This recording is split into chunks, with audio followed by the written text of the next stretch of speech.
Bom, pessoal, na continuidade do exercício, nós vamos calcular a força que o escoamento exerce sobre a transição de seção transversal. Vamos lembrar que o escoamento ele entra na seção com profundidade próxima de 1 metro e, ao passar pela seção de transição, ele tem sua profundidade reduzida para 0,58, 0,577 metros na transição dentro do bueiro. Então, se nós verificarmos novamente na imagem, o escoamento aqui ele tem uma profundidade igual a 1 metro, né? Então seria a profundidade a montante, 1 metro.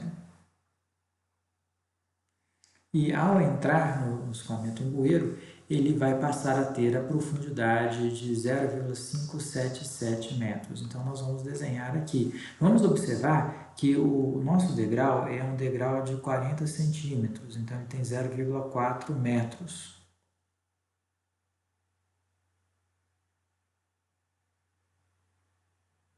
É essa altura do degrau. Se a profundidade na seção 2 é uma profundidade de 0,577 metros, isso somado com o degrau daria 0,977, 0,98. E o escoamento ele tem antes uma profundidade de 1 metro, significa que a superfície livre ela desce com um pouquinho mais de 2 centímetros para entrar na seção 2 com a profundidade igual a 0,577, tá? Então, vamos desenhar aqui ó, que ela entra com um nível de superfície livre um pouco menor do que a que ela tinha na seção de montante, que era o valor de 1 metro, tá? Então, aqui a profundidade na seção 2 passa a ser uma profundidade de 0,577 metros.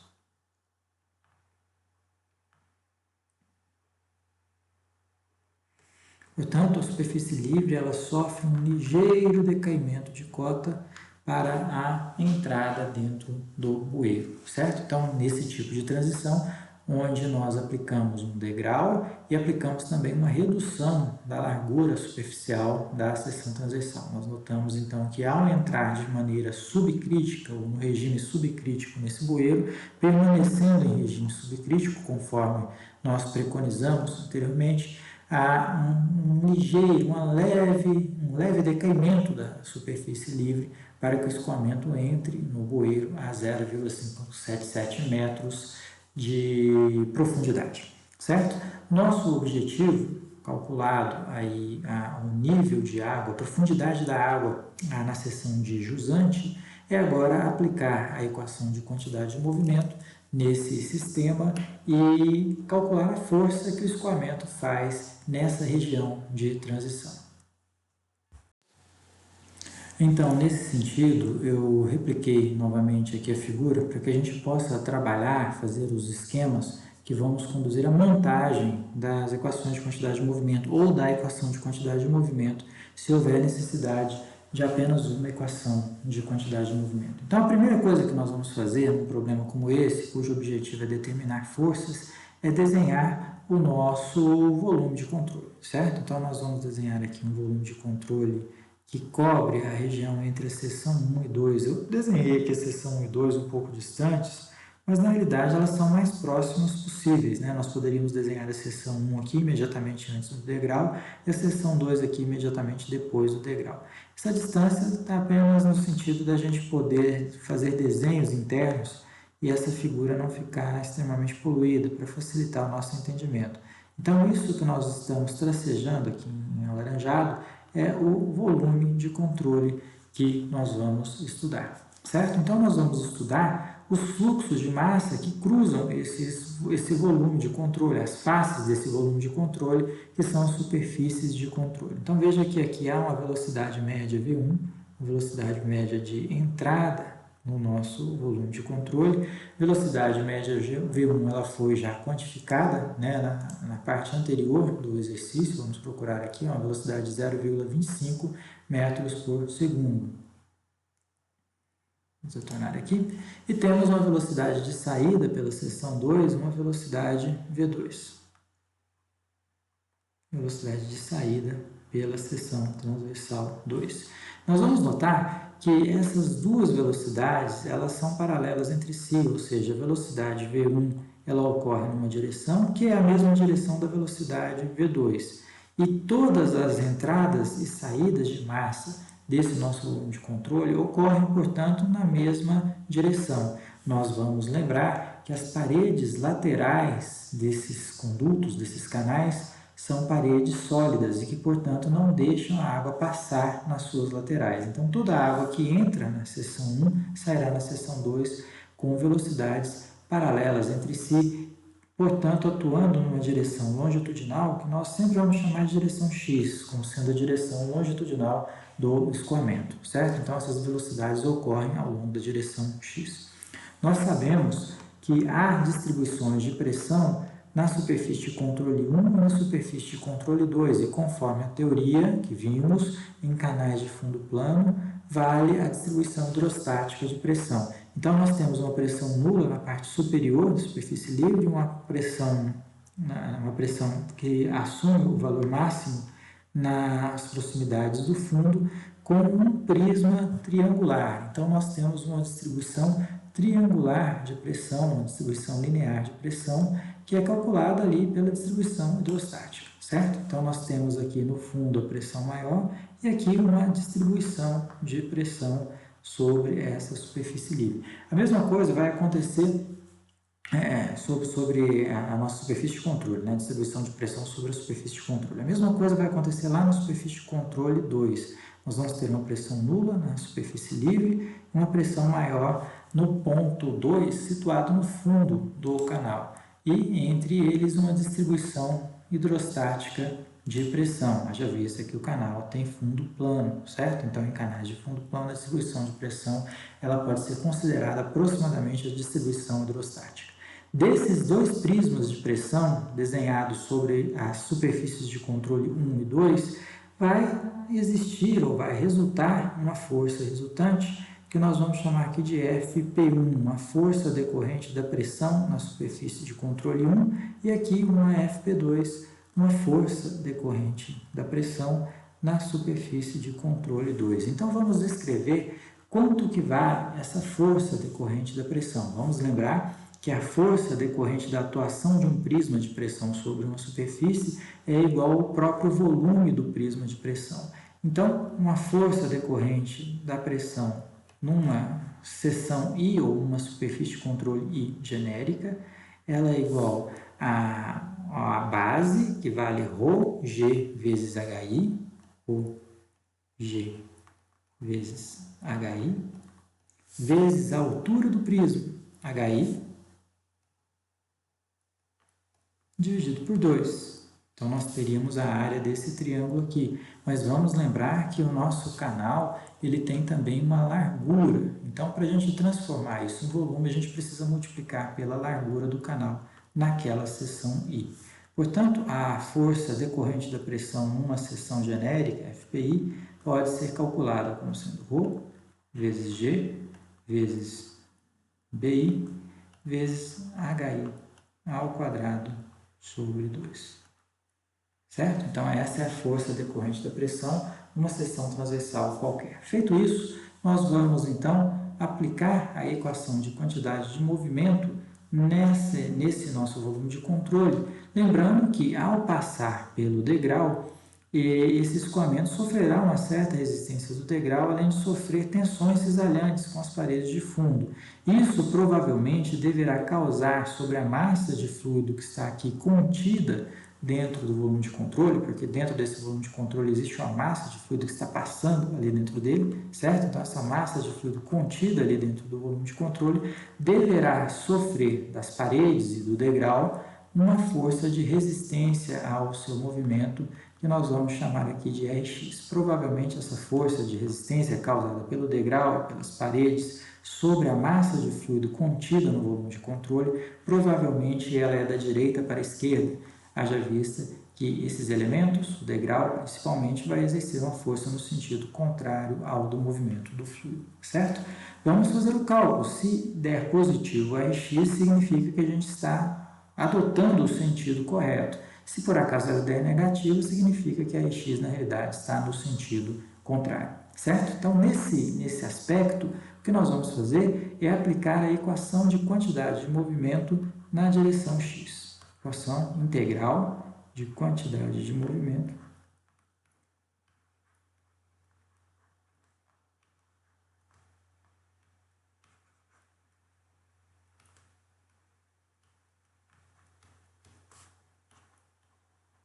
em x, na direção x, certo? Então, essa equação de quantidade de movimento na direção x, ela calcula a soma das forças na direção x como sendo dt, vezes a integral no volume de controle de U vezes ρ vezes dv, mais a integral nas superfícies de controle de U vezes ρ vezes o produto escalar entre o vetor velocidade e o vetor de área. Vamos lembrar, pessoal, que esses vetores de área, por definição, sempre apontam para fora do nosso volume de controle. Então, eles são normais às superfícies de controle, perpendiculares às superfícies de controle, apontando para fora do volume de controle. Então, aqui a gente teria, por exemplo, o vetor dA1, vetor de área dA1, ele é perpendicular aqui à superfície de controle, e aqui teríamos, por exemplo, o vetor de área dA2, também perpendicular à superfície de controle 2, dA2. São esses os vetores de área que atuam aí sobre a superfície de controle do nosso volume de controle, certo? Nós vamos considerar aqui que o escoamento está em regime permanente. O escoamento em regime permanente. Essa classificação, para a gente lembrar, é uma classificação em relação às variações com o tempo, as variações temporais. Então, em regime permanente, nada varia com o tempo, certo? Então, tudo que varia com o tempo é igual a zero. Então, nessa consideração de regime permanente, como nada varia com o tempo, essa função aqui, ó, que é a própria integral no volume de controle, ela não sofre variação temporal. Tudo isso pode ser anulado considerando a situação de regime permanente, tá? Então, nós vamos anular essa derivada temporal, considerando que o regime é permanente, o regime de escoamento é permanente. Feito isso, o nosso objetivo é quantificar quais são as forças que causam a resultante Fx, né? Quais as forças que somadas vão perfazer a resultante F na direção x. E nós temos aqui algumas forças. Veja que a força decorrente da pressão na superfície de controle 1, ela aponta no sentido positivo do eixo x, então ela entra positiva na fórmula, Fp1. Nós vamos ver que a força de resistência, essa Rx, né, que é justamente a força que a gente quer calcular, foi estipulada no sentido contrário do eixo x, então ela vai entrar negativa no equacionamento, menos Rx. E a força Fp2, a força decorrente da pressão na superfície de controle 2, como a pressão é positiva, ela comprime a superfície de controle. Comprimindo a superfície de controle, a força Fp2 está contra a direção prefixada do eixo x e também entra negativa na nossa fórmula. Então, menos Fp2. Isso aqui vai ser igual ao somatório dos fluxos de quantidade de movimento nas superfícies de controle por onde existe fluxo de massa. E vai existir fluxo de massa de água na superfície de controle 1, por onde essa água entra, e na superfície de controle 2, por onde essa água sai, certo? Então, o que faz o papel de U na superfície de controle 1? É a própria velocidade média V1, porque ela está paralela ao eixo x. Portanto, ela é a própria componente de velocidade na direção x, certo? Então, V1 positiva pelo fato de V1 apontar no mesmo sentido prefixado do eixo x. V1 vezes ρ vezes o produto escalar entre o vetor velocidade e o vetor de área. Vamos lembrar que esse produto escalar é o módulo do vetor velocidade vezes o módulo do vetor de área vezes o cosseno do ângulo entre eles. O módulo do vetor velocidade é a própria velocidade V1. Então, vai entrar aqui com V1. O módulo do vetor de área é a própria área da superfície de controle, A1, vezes o cosseno do ângulo entre eles. Veja que o ângulo entre eles é um ângulo de 180 graus, porque V1 entra no volume de controle e dA1 sai do volume de controle. Então, vezes o cosseno de 180 graus.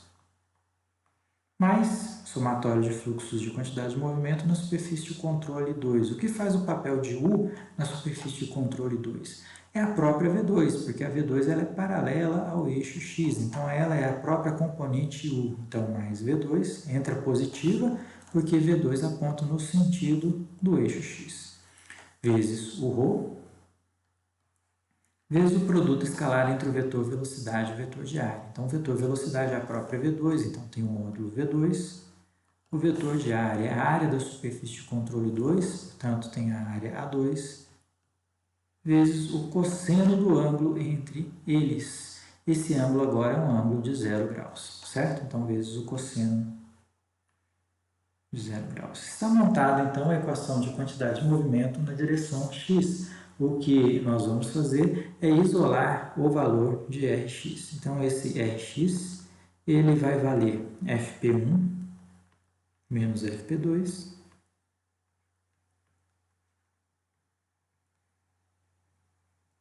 Vamos verificar aqui que o cosseno, né, de 180 graus é um cosseno que vai valer menos 1. Né? Então, o cosseno de 180 graus é menos 1 e o cosseno de zero é 1. Né? Então, isso vai levar a nossa fórmula à seguinte conformação, que é Fp2. Então, vai ficar assim, ρ mais o ρ vezes o Q. Veja que o produto entre o vetor velocidade o produto entre a velocidade média e a área 1 é a própria vazão do escoamento, certo? Então, nós temos aqui a vazão e é o mesmo produto entre V2 e A2. Essa é a vazão do escoamento. Então, vai entrar lá o ρ vezes o Q, vezes a vazão do escoamento, né? Vezes V1.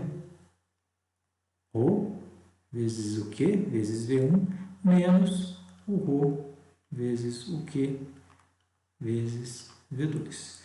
Então, dessa maneira, a gente escreve a nossa equação de quantidade de movimento, isolando a força que a gente quer calcular. A força Rx, ela vale Fp1 menos Fp2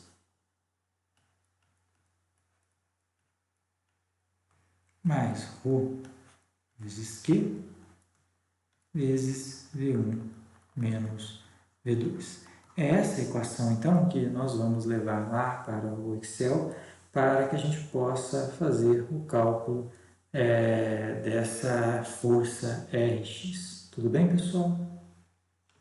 Vamos, então, destacar aqui as fórmulas que nós vamos precisar para levar lá para o Excel. Nós vamos precisar dessa fórmula aqui, que é a fórmula decorrente que nos calcula a força decorrente da atuação do prisma de pressão sobre a superfície de controle, e vamos levar essa fórmula aqui, que é o cálculo da própria força que nós queremos obter, a força Rx. Vamos voltar para o Excel para que a gente possa, então, trabalhar nesse sentido. Cálculo da profundidade jusante e, finalmente, vamos trabalhar aqui com o cálculo da força Rx.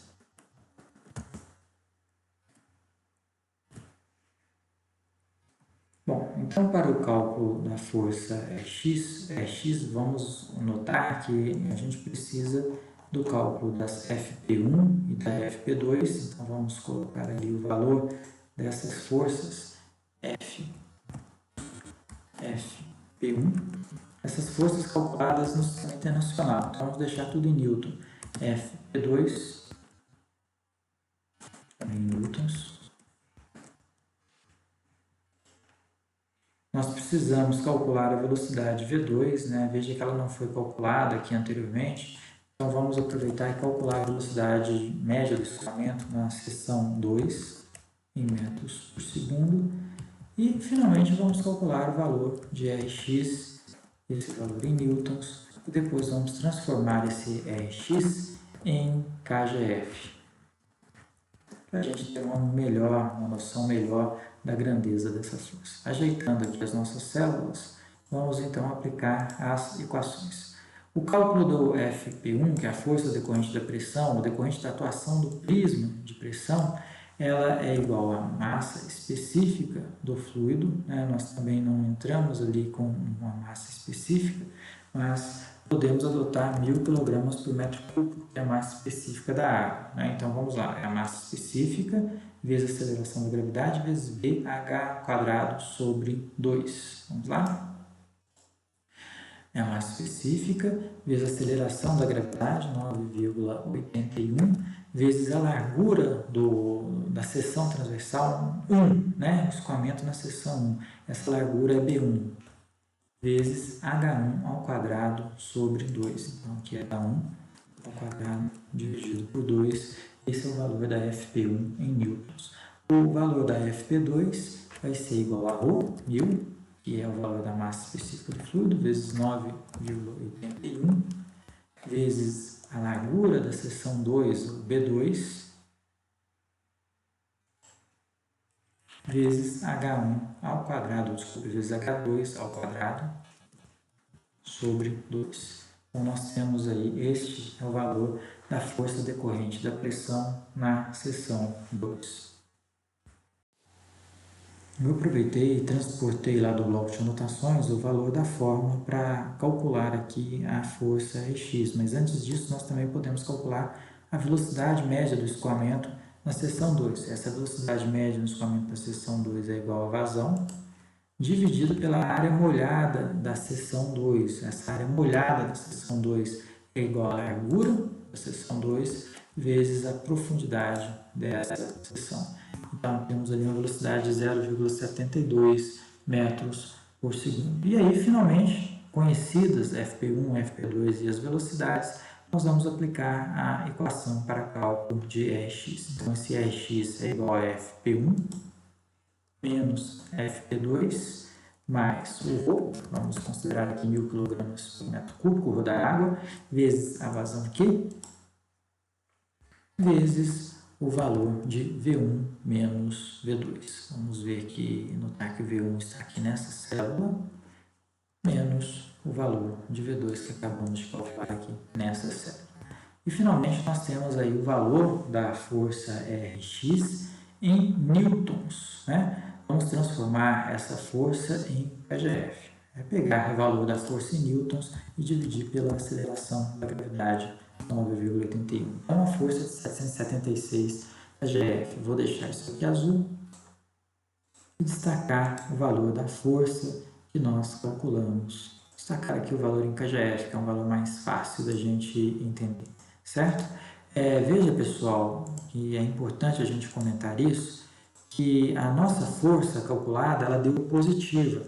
Significa que aquele sentido inicial que nós fixamos para a força Rx, que é aqui um sentido contrário ao do eixo x, né? Nota que a Rx ela está aqui em sentido contrário ao do eixo x, aqui aparece a força Rx, veja que esse é o sentido correto, haja vista que o valor calculado deu positivo, tudo bem? Para a gente fechar o exercício, nós vamos retornar aqui o desenho para lembrar que a força que nós acabamos de calcular é a força que as paredes fazem no escoamento, né? Então, é sempre a força que as paredes fazem no escoamento ali dentro do nosso volume de controle. O que o exercício pediu para calcular, depois a gente vai subir lá no enunciado para checar isso, é a força que o escoamento faz nas paredes da transição. Força que o escoamento vai fazer nas paredes da transição. Então, se nós desenharmos essas forças, vamos desenhar aqui inicialmente a nossa superfície livre, né? A superfície livre ela sofre um pequeno decaimento aqui na entrada da transição.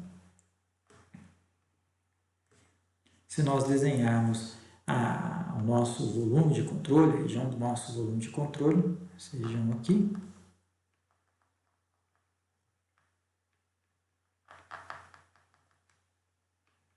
nós vamos notar que a força que a gente calculou é sempre a força que as paredes fazem no escoamento, na massa de água. Então, essa Rx, que foi prefixada nesse sentido, que foi a Rx que nós calculamos, ela vai ser a força causada pelas paredes no escoamento, certo? Vamos deixar isso claro, deixar isso anotado. Então, essa Rx aqui é a força das paredes. E nessas paredes também a gente inclui o degrau, né, inclusive do degrau,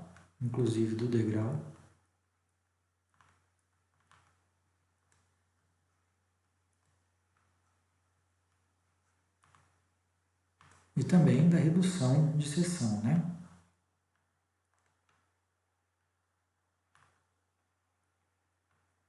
Redução de largura.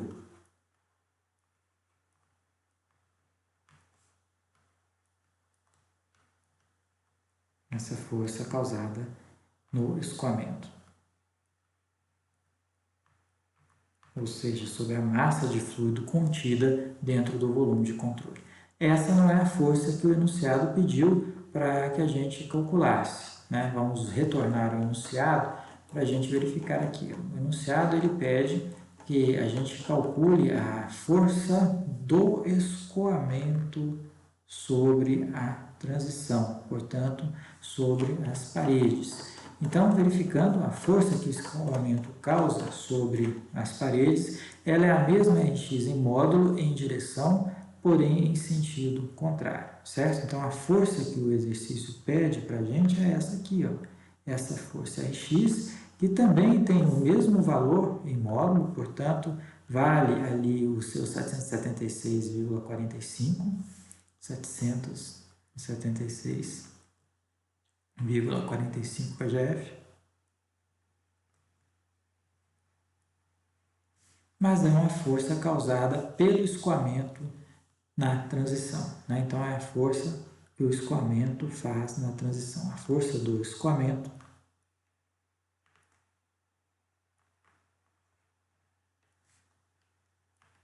na transição.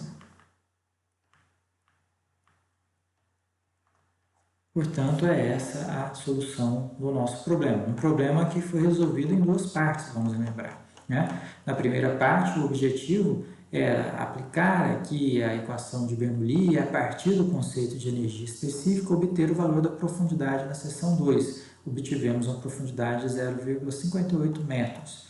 Conhecida a profundidade na seção 2, a gente tinha condições de calcular o prisma de pressão nessa seção 2 e, finalmente, montar a equação de quantidade de movimento e isolar o valor de Rx, que, nesse exemplo, deu 776,45 kgf, né? Vamos lembrar aqui kgf, apontando da esquerda para a direita. Tudo bem, pessoal? Então, nós finalizamos esse exercício aqui.